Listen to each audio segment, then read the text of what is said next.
오늘 성경 말씀은 우리에게 무엇을 말하고 있을까 생각합니다. 한번 해볼까요? 당신과 함께 있어서 행복했습니다. 정말입니까? 그렇습니다. 우리가 주일 만나서 얼굴을 보고 같이 예수님을 섬기고 교회를 섬기는 것이 행복하다면 그건 아름다운 교회입니다. 수천 명이 모이고 수만 명이 모이고 어마어마한 웅장한 교회 건축 건물이 있고 야단스럽게 해도 주일날 만나는 사람들과 함께하는 것이 우리의 기쁨이 되지 못하면 그것은 옳지 않는 불행한 교회라고 말할 수 있습니다. 그렇다면 오늘 한국 교회는 과연 행복한 교회일까요? 초대교회는 행복한 교회였다면 오늘은 행복한 교회일까요? 우리 한국 교회가 행복하지 못하고 있습니다. 왜 그럴까? 사람이 적은 것도 아니고 예산이 줄어나가기도 합니다. 물론 예산도 줄고 모이는 숫자도 줄어든다고 여러 가지 문제가 있습니다. 사회적인 비난도 많고 교회에 대한 비판도 많고 험담도 많습니다. 안티 세력도 많습니다. 그렇다고 해서 우리가 과연 불행할까요?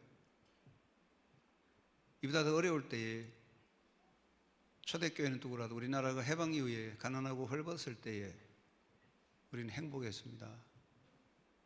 추운 예배당에 와서 발발 떨고 가만히 땅바닥에 깔고 앉아서 예배할 때도 행복했었습니다. 옛날에는 연탄도 귀했고 예배당에 톱밥을 피워서 예배 드리는데 톱밥이 떨어지면 추웠습니다. 톱밥을 미리 준비하지 못하면 또 톱밥에 물이 젖어서 불이 잘 안 탑니다.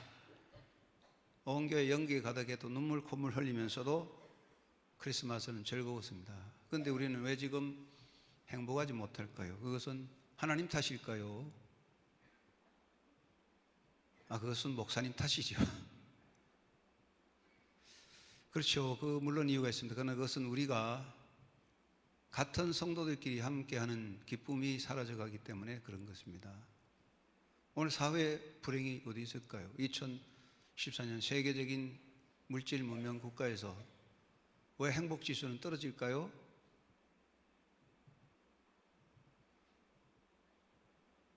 가난한 베트남이나 우간다나 또 아프리카의 가난한 국가들 행복지수 우리보다 높은데 우리는 왜 불행한가? 아마도 한국의 불행은 만나는 사람이 무서워서 그런 것 같아요. 우리 길거리 만나는 사람이 무서워지고 있습니다. 이거는 참 심각한 문제입니다. 요즘 남자들은 여자들이 무서워집니다. 잘못 건드렸다가는 잘못 말했다가는 혼쭐 납니다. 그러니까 요즘 여자들은 여성들이 무슨 일이 있으면 남자들은 접근하기가 두렵습니다. 잘못 접근했다가는 영창이 갑니다. 잘못 건드리면 고소당합니다. 참 심각하지 않아요? 부모와 자녀도 그렇습니다. 아버지, 어머니, 아들, 딸이 있는 것이 행복이 되는데 갈등이 심해졌습니다. 그러니까 불행한 것이죠. 불행이라고 하는 것은 함께 하는 사람들이 서로의 기쁨이 되지 못할 때 불행이 오는 것입니다. 그 이유는 무엇일까? 생각해 봅니다. 한국 교인들은 말합니다. 우리는 목사님 때문에 불행해요. 목사님들은 말합니다. 우리 교회 교인들 때문에 힘들어요. 누구가 잘못됐을까요? 이유는 무엇일까요? 여러 가지 있겠죠. 물론 다 있습니다. 목사도 잘못됐고 교인들도 다 문제가 있습니다. 장로님들 때문에 우린 불행합니다. 장로님들도 문제가 있겠죠. 훌륭한 분도 많습니다. 그러나 문제가 어디 있습니까? 이 세상에 완전한 사람이 어디 있습니까? 예수님 시대의 사도들하고 지금 제자들하고 다 같은 사람이잖아요. 초대교회나 지금이나 다른 사람이 아니고 똑같은 사람이죠. 우리는 더 많은 공부를 했고 더 많은 인격을 가지고 있습니다. 그런데 왜 우리가 서로 아름다운 행복을 누리지 못할까요? 가정도 부유합니다. 물질이 풍성합니다. 왜 갈등이 많을까요? 이유가 참 뭔가 생각해 봅니다. 어떤 목사님께서 제가 이야기한 건데 어느 미국의 어떤 교회 교인들이 제법 많은 교회에 부임을 했습니다. 젊은 목사님 부임했습니다. 근데 권사님이 한 분이 오셔서 목사님 보고 아유 목사님 보니 제가 근심이 되어 잠이 안 옵니다. 목사님 우리 아들 같은데 참 내가 목사님 보니 참 좋은데 목사님 생각하니까 마음이 아픕니다. 왜 그러세요 권사님? 아유 목사님 이 교회에 오셔서 이 교인들 어떻게 이끌어 가시려는지 참 얼마나 힘들 것인지 너무 걱정스럽습니다. 목사님 이 교인들 다 맞춰갈 만한 비결이 있습니까? 그랬대요. 그러니까 그 목사님 권사님 걱정하지 마십시오. 저는 단 한 사람만 비위를 맞으면 됩니다. 저는 단 한 사람만 기쁘게 해드리면 됩니다. 그렇게 대답했답니다. 목회 성공의 비결입니다. 단 한 사람. 역사의 주인이고 삶의 주인이신 하나님, 교회의 주인이신 예수님 그 한 분만 기쁘게 하면 되는 겁니다. 오늘 우리의 불행의 원인은 어디 있냐 하면 우리 모두가 한 분 주님과 가까이 하나님과 가까이 하는 생활, 하나님과 가까이 하는 것을 멀리하고 세상과 가까이 하려고 하기 때문에 사람 손잡고 뭔가 하려고 하니까 하나하나 다 깨지고 불행이 됩니다. 인간 문화가 무엇입니까? 원래 에덴 동산에는 하나님과 함께하는 곳이었습니다. 그 관계가 깨어졌습니다. 바벨탑이 무엇입니까? 하나님 떠나서 우리끼리 높은 탑을 쌓아서 우리끼리 정말 멋있게 살아보자. 홍수도 면하고 하나님을 등지고 우리끼리 거기에 혼란과 비극이 왔습니다. 현대의 삶이 그것입니다. 우리 모두가 하나님을 등지고 사람끼리 살아보려고 합니다. 교회도 그렇습니다. 점점 예수님을 멀리하고 사람이 주인 되어가지고 우리끼리 뭘 해보자 하니까 갈등과 반목과 다툼이 생길 뿐입니다. 오늘 인간의 문제는 결국 하나님과 멀어지고 사람과 가까이 해보겠다는 이것이 파멸을 만드는 원인이 아닌가 생각해 봅니다. 오늘 시편은 이렇게 말하였습니다. 하나님을 가까이 함이 내게 복이라. 참 좋은 말입니다. 이사야 33장 6절 말씀을 제가 좋아합니다. 이사야 33장 6절 여호와를 경외함이 나의 보배다. 그 참 좋은 말이죠. 한번 해볼까요? 하나님을 경외함이 나의 보배입니다. 여러분 가훈을 삼아야 돼요. 하나님을 경외함이 나의 보배입니다. 이게 가훈이 돼야 됩니다. 제가 교인들의 글씨 써주는 집에 그런 거 좀 써줬어요. 하나님을 경외함이 나의 보배입니다. 이게 이제 이사야 고백이 오늘 시편에도 하나님을 가까이 함이 내게 복이라고 해요. 하나님을 가까이 함이 복이라는데 우리는 하나님을 가까이 할 생각하지 않고 자꾸 세상적인 것을 생각하다 보니까 모양새도 나고 폼도 나고 다 되는 것 같아도 점점 내면이 죽어가고 있는 것입니다. 우리 중심이 문제입니다. 목회자들도 하나님 가까이 하기보다는 인간적인 방법을 가까이 하고 세상적인 것을 가지고 해결하려고 하니까 방법은 먹혀들여서 물량적인 것은 될지라도 내면이 죽어가는 것 같습니다. 교인들도 하나님과 가까이 하고 하나님과의 만남을 해결하려고 하기보다는 인간적인 요구에 가득 차 있고 인간적인 본능의 욕구를 따라가다 보니까 뭐가 되는 것 같지만 점점 되는 것 같지만 점점 꼬이고 점점 삶의 초조함과 두려움이 생기고 불안이 깊어지는 거예요. 뭐가 되는 것 같으면서도 꼬여가는 이유가 어디 있습니까? 하나님을 멀리하기 때문입니다. 시편은 말합니다. 하나님께 가까이함이 내게 복이라. 이게 참 좋은 말씀이죠. 이 말씀이 여러분에게 귀한 양식이 되기 바랍니다. 한번 해볼까요? 하나님을 가까이함이 내게 복이다. 그 복이 뭡니까? 복 참 좋아요. 그 정말 복은 하나님에게 있는 거예요. 하나님을 가까이 함이 복입니다. 겨울이 추워요. 점점 따뜻해지기도 하죠. 그런데 원래는 초겨울이 추웠다가 좀 풀렸습니다. 왜 추울까요? 그건 단순하잖아요. 밍크 옷 입고 코트 옷 입으라고 추운 건 아니거든요. 태양과 멀어지니까 추운 거거든요. 뭐 너무나 쉬운 이야기라고요. 가까이 함이 복이잖아요. 하나님을 가까이 하는 것이 복인데 우리는 자꾸 멀어져 가고 있습니다. 왜 멀어져 가느냐? 이 세상적인 것에 집착하다 보니까 점점 하나님과 멀어져 가는 것 같습니다. 오늘 시편은 이렇게 말합니다. 사람이 꿈에서 깨고 나면 꿈이 얼마나 허무한가. 꿈을 꿀 때는 사랑도 좋고, 꿈을 꿀 때는 먹는 것도 좋고, 꿈을 꿀 때는 인생이 즐거웠다. 꿈을 꿀 때는 얼마나 이별이 눈물을 흘리고, 꿈을 꿀 때는 진수성찬이 정말 맛있고, 꿈을 꿀 때는 세상의 권력도 좋았는데, 꿈을 꾸고 나니까 이게 다 아무것도 아니더라. 그래서 인생이 꿈을 꾸면 아무것도 아닌데, 여기 나오는 이제 시편은 우리가 꿈을 꾸면 다 아무것도 아닌데, 우리가 꿈속에 있는 것 같이 세상에 빠져 있다. 우리가 무지한 존재, 우리가 우매무제하다. 이 말은 꿈을 꾸민지 모르고 있는 것을 말하고 있다.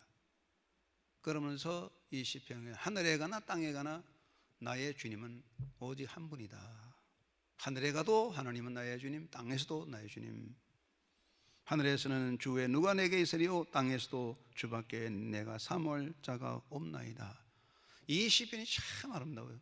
사도 바울이 사나 죽으나 주의 것이로다 하는 말과 같은 거예요. 하늘에 가도 주께서 내 주님이 되시고, 땅에서도 주밖에 삼을 자가 없다. 그래서 하나님께 가까이함이 내게 복이라는 이 말씀이 고백되는데, 이제 하나님과 동행하면서 여기까지 잘 오셨는데 2015년에도 하나님과 가까이하는 그런 삶이 되시기 바랍니다. 우리 찬송가 있잖아. 날마다 하나님께 가까이 가자. 하나님과 가까이 가는 것이 영의 생활이라고 생각합니다. 우리 아까 찬송 불렀어요. 빈들의 마른 불같이 성령이 허락한 성령 충만이 원합니다. 그런데 그게 우리나라 번역이 지금 요즘 새로운 찬양은 허락하신 성령이 된데 약속하신 성령으로 바뀌어졌죠. 이민우 전사님 부를 때는 허락하신 성령을 했는데 어느 게 좋습니까? 허락하신 성령이 좋습니까? 약속하신 성령이 말이에요. 자, 여러분 보십시다. 약속합니다. 여러분, 오늘 저녁에 5시에 식당에 약속했습니다. 밥 먹으러 갑시다. 그럼 약속 가야 되는 거죠. 그러나 지금 6층에 음식이 다 차려졌으니 가서 드십시오. 그건 허락되어 있는 거죠. 약속과 허락은 차이가 좀 있습니다. 허락이라고 하는 건 이미 다 베풀어진 것이고, 약속은 받는 거예요. 그러나 성령의 역사, 예수님이 하신 성령은 허락된 것이지 약속된 건 아닙니다. 예수님이 제자들에게 내가 너를 떠나면 보혜사 성령을 너에게 보내주겠다고 약속했습니다. 그러나 그건 제자들 때 이야기고, 우리에게는 약속이 허락된 시대입니다. 우리는 허락된 시대에 살고 있습니다. 하나님의 역사, 성령의 역사는 허락되어 있습니다. 할렐루야. 약속이 아닙니다. 예수님이 제자들과 함께 살 때는 성령이 임재하지 않았어요. 그리고 오순절을 성령이 임하셨습니다. 성령이 임하여 있더라. 그게 임하셔서 우리 함께 하는 거예요. 지금 성령이 우리 가운데 있어요. 이미 잔치가 베풀어졌어요. 잔치는 허락됐어요. 가서 먹으면 되는 거예요. 천국의 잔치는 약속된 것이 아니라 허락되어 있습니다. 그런데 우리가 자꾸만 그걸 느끼지 못하고 누리지 못해요. 갈망하고 있어요. 하나님과 가까이 하는 것은 하나님께서 허락하신 모든 것을 누리는 것입니다. 여러분, 하나님이 허락하신 은혜를 누리는 자가 되십시오. 신앙생활은 하나님의 은혜를 누리는 것입니다. 그 사랑을 누리는 것입니다. 그 기쁨을 누리는 것입니다. 성령과 함께하는 거예요. 성령이 어디 계시냐? 지금 나와 함께하는 성령 충만히 우리가 허락되어 있는 성령 안에 사는 거예요. 성령의 역사는 허락되어 있잖아요. 그러므로 구하는 자에게 주시고 찾는 자에게 역사하시는 것입니다. 하나님을 가까이 한다는 것은 그의 모든 것을 누리는 것입니다. 여러분이 2015년을 살아갈 때에 하나님이 허락하신 모든 것을 누리는 삶이 되시기 바랍니다. 그것이 바로 하나님과 가까이 하는 것입니다. 누구와 가까이 하냐 참 중요합니다. 요즘 시대가 너무 바뀌었어요. 나이 드신 분들 이제 우리도 의식을 바꿔야 돼요. 정말 내 인생에 누구와 가까이 할까? 주님 아니고는 다른 사람이 아니니까 예수님 손잡고 천국까지 가야 할 줄로 믿습니다. 어제 어떤 사람이 카카오톡으로 문자를 보냈어요. 그 내용을 보는데 그 친구 우리 고등학교 동창생인데 고등학교 반장하던 친구인데 분명히 이 사람이 예수를 안 믿는 사람인 줄 알고 있는데 초등학교 교장까지 하신 분인데 공부를 열심히 잘해서 교사되고 교장 돼서 은퇴하실 것 같은데 그 친구가 예수를 안 믿는 줄 알고 있는데 그 내용을 보니까 기독교적인 복음적인 내용을 이제 문자를 보내죠. 뭐 평소 이야기하지 않는 분인데 카카오톡을 보내서 읽어보았더니 감동적인 이야기를 보냈습니다. 그 이야기는 이런 것입니다. 어떤 사람이 아들을 많이 낳았습니다. 옛날 아들 많이 낳았죠. 근데 아들 많이 낳았다고 잘 크는데 막내 아들이 문둥병자가 됐습니다. 막내가 문둥병이었어요. 같이 살 수가 없어요. 어떡합니까?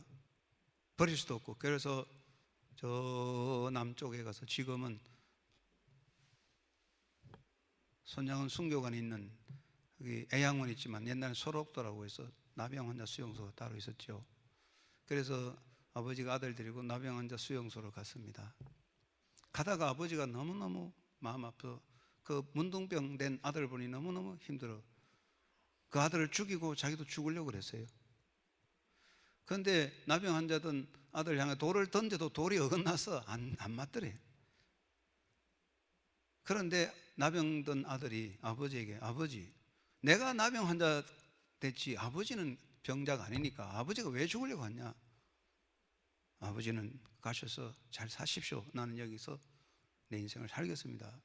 그래서 아들이 아버지에게 그렇게 말해서 결국 아버지가 아들을 버리고 서울로 왔습니다. 세월이 많이 지났습니다. 다른 아들 다 커서 잘 살아갑니다. 아내가 먼저 죽었습니다. 근데 큰아들이 이것저것 재산 정리해서 아버지 우리 함께 삽시다. 아버지를 모셔왔습니다.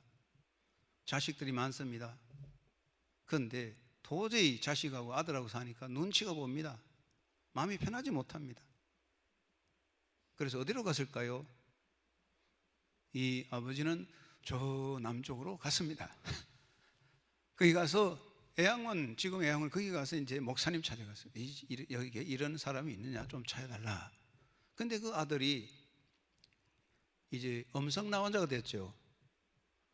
다 고쳐져서 음성나환자. 지금 애양도 가면 음성나환자들이 다 많잖아요. 나병은 다 균은 없어졌지만 나병의 흔적이 나오고 손도 이렇게 되고 그런 사람이 많이 살죠.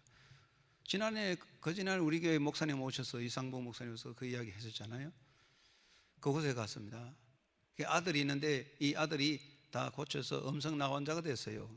그런데 아들이 아버지를 만났는데 아버지를 보고 그렇게 울면서 내가 이제까지 아버지 만나게 해달라고 기도했대. 내가 하나님 앞에 날마다 아버지 만나서 같이 살게 기도했는데 하나님께서 기도 응답하셔서 아버지를 만나게 했다고 그렇게 반갑게 울면서 아버지를 맞이했대요.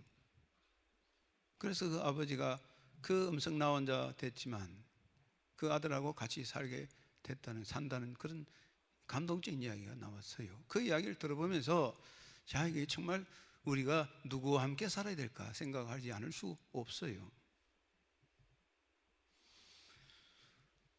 사람은 우리를 떠날 수밖에 없습니다. 그러나 하나님은 결코 우리를 버리지 않을 것입니다. 않습니다. 나와 함께 한다고 예수님께서 임마누엘 하자니 임마누엘 내가 너와 항상 함께 하리라. 여러분 어떤 일이든지 하나님과 가까이 하시기 바랍니다.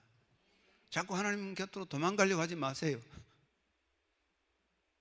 냄새나도 괜찮아요. 못생겨도 괜찮아요. 나쁜 짓 해도 괜찮아요. 하나님은 그래도 다 품어줘요. 자꾸 멀리 가려고 하면 안 됩니다. 목욕하고 올게요. 옷 갈아입고 올게요. 폼나는 사람 되어서 성공해서 돌아올게요. 그러지 마세요. 그것은 하나님 앞에 대한 잘못이고 불행의 원인입니다. 있는 모습 그대로, 우리의 상황 그대로 우리 주님 손잡고 사세요.